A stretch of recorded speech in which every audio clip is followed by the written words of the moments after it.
હું કહું હા. હવે પાછા ચજ્યા પેલા કોણ ના થાય તો તો ઉતરાયણ આવે એમ નહીં પેલા મેમ પેલા ચજ્યા જે ઓવે, પેલા ને આપડે થયું ચજ્યા એરિયા બરાબર ના એટલે શું કરવું કયો કાપી નાખીએ તે જગ્યા એટલે બટાકો નહીં કાપવાનો તે કાપી નાખ છે તા શું કરશું એ ટોટિયા બોટિયા ભાજી નાખ છે હવે તો ઈવાને ખબર પડે કે આ ચેવા હું માથા ભારે શું કરશું તાન જવું જ પડશે લડવા 14 પર ને યાર ગીત ગઈ નાખો હું હા તારો ભા લે જવા દે ઈવાન. અરે કુદીન જા કુદીન હમણાં તારા ઉપર ની નીકળી જા જવા દે યાર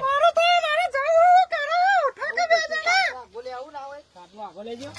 ઉભો જ કરી નાખો. પારા આવો પછી હવે પેલો જવું જ પડશે યાર. જવું જ પડશે પેલા ખાતા ભાઈ ઈવાને પાડવા જ પડશે હવે અરે પેલું ગીત નીકળી અરે ગઈ નાખો યાર ગઈ નાખો હા